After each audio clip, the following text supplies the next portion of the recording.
Hi friends, कैसे हो आप लोग। स्वागत है आपका अपने channel math centre Aryan sir पर। तो फ्रेंड्स, आज मैं फिर से लेके आऊँ आपके लिए काफी ज्यादा डरावना भयानक स्टोरी। तो चलिए बिना वक्त गवाए कहानी को शुरू करते हैं। शीर्षक का नाम है खौफनाक मंजर। हमारे समाज में बहुत सी परंपराओं का बोलबाला है, उनमें कुछ तो बहुत ही भयानक और डरावनी भी होती है। शैली आज बहुत खुश थी क्योंकि आज वह अपने सपनों के राजकुमार नमन से शादी करने जा रही है। शादी के बाद जब शैली अपने ससुराल पहुंचती है तो वह थोड़ी परेशान हो जाती है क्योंकि उसके ससुराल वाले एक ही दिन में उससे बहुत सारी रस्में करवा लेते हैं। शैली को रस्मों को करने से कोई ऐतराज नहीं था, मगर अधिकतर रस्में अंधविश्वास पूर्ण थी। शैली एक शिक्षित और आधुनिक सोच की लड़की थी, इसलिए उसे इन अंधविश्वासों से चिढ़ मच रही थी। और हद तो तब हो गई जब उसे एक डरावनी रस्म करने को बोला गया। शैली को सुनसान कब्रिस्तान में अकेले जाकर एक कब्र पर खाने की थाली रखने को कहा गया तो उसने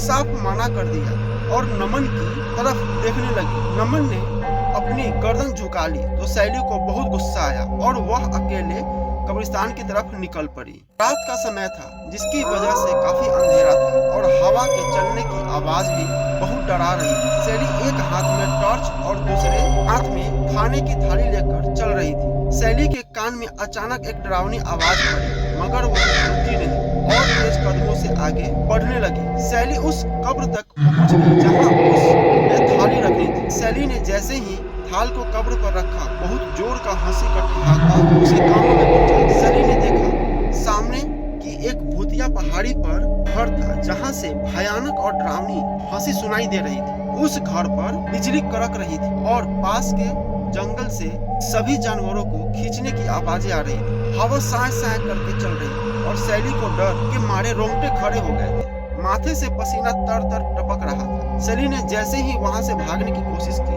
वहां पर लगे नागफनी के पौधे का कांटा चुभ गया और उसके हाथ से खून टपक कर कब्र पर गिर पड़ा। शैली वहां से आनन फानन में भागी और सीधा अपने कमरे में जाकर सो गई। शैली धीरे धीरे नींद के आगोश में चली गई और उसने सपने में देखा कि वह उसी डरावनी पहाड़ी वाले घर के बाहर खड़ी थी। घर के अंदर से एक आवाज आती है, शैली मेरे पास आओ। शैली दरवाजा खोलकर अंदर चली जाती है और देखती है कि सामने कोई काले लिबास में खड़ा है। उसके लंबे लंबे दांत बाहर निकले हुए, जिसे देखते ही उसकी चीख निकल जाती है। शैली जोर जोर से चीखते हुए बिस्तर से गिर जाती है और उसे होश आता है कि वह सपना देख रही थी। वह पानी पीने के लिए उठती है तो देखती है कि एक कमरे में नमन किसी लड़की को गले लगाए हुए लेटा था। शैली आग बबूला होकर अपने कमरे में वापस आ जाती है और रोने लगती है। दूसरे दिन जब शैली तालाब पर पानी भरने की रस्म करने जाती है तो वहां चक्कर खाकर गिर जाती है और जब होश आता है तो खुद को वह उसी पहाड़ी वाले भूतिया घर में पाती है। शैली डर से कांपने लगती है और चीखने लगती है। तभी वहां एक आदमी आता है और उससे कहता है कि मेरा नाम अनमोल है और आप मुझसे डरिए मत। आप तालाब पर बेहोश हो गई थी, आपको काफी चोट लगी थी, इसलिए मैं आपको अपने घर ले आया। शैली ने डरते हुए पूछा कि आप इस डरावने घर में कैसे रह लेते हैं। तो अनमोल ने कहा कि मैं तो सालों से यही हूँ। शैली ने कहा कि पर मैं तो कल रात यहाँ कोई सवाल नहीं। अभी शैली जी, अनमोल ने शैली को बीच में ही रोककर बोला, शैली जी आपको बहुत चोट लगी, पहले मैं दवा लगा देता हूँ। अनमोल ने शैली की चोट पर जैसे दवा लगाई तो शैली को लगा जैसे उसे कोई अपना मिल गया हो।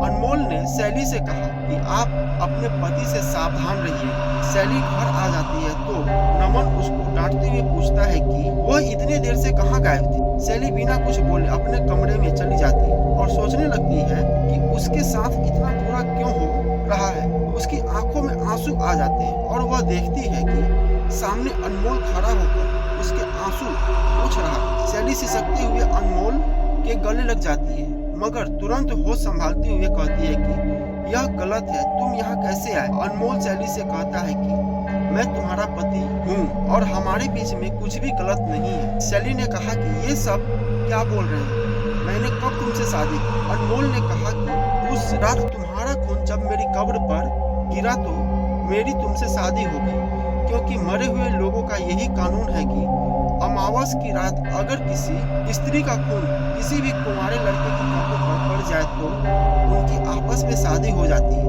इतना कहकर अनमोल शैली को अपना ड्रैकुला वाला रूप दिखाता है और फिर शैली को उसके पति का षड्यंत्र दिखाता है। शैली का पति नमन और उसके घर वाले दहेज के लालच में शैली का कत्ल करने की योजना बना रहे हैं। शैली में सब देखकर दंग रह जाती है। अचानक से नमन के कदमों की आहट सुनाई देती है तो अनमोल वहां से गायब हो जाता है। नमन शैली के सामने दूध का गिलास उठाकर कहता है कि तुम बहुत थक गई हो, ये दूध पीकर सो जाओ।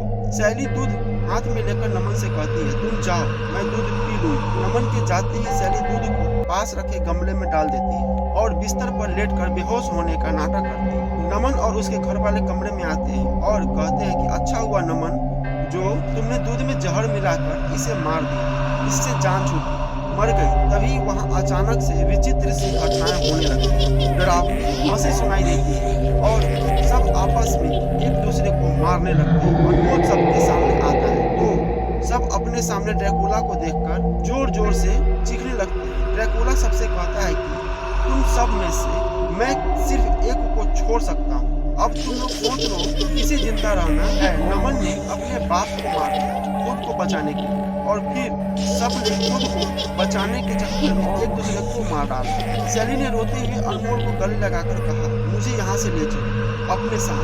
सुबह होते ही पड़ोसियों ने भर्ती हालत देखकर पुलिस को बुलाया तो पता चला कि क्या मामला है। अपनी तहकीकात में पुलिस ने पाया कि सबने एक दूसरे को मारा था और अपनी बहू का कत्ल भी इन्हीं लोगों ने करके उसे कहीं छिपा दिया। पुलिस ने लोगों को यह भी बताया कि ये लोग लुटेरे थे जो शादी करके नई दुल्हन को माल लुटकर मार देते थे। वहीं एक तरफ शैली अपने अनमोल के साथ पहाड़ी वाले घर में प्यार से रह रही थी। वह जगह अब जानबूझकर बहुत डरावनी बना दी गई थी ताकि वहां कोई नहीं आ सके। लोग वहां जाने से थर थर कांपने लगे। तो फ्रेंड्स, कैसा लगा स्टोरी प्लीज कमेंट करके बताइए और हमारे चैनल को सब्सक्राइब जरूर कीजिए। मिलते हैं अगले स्टोरी में।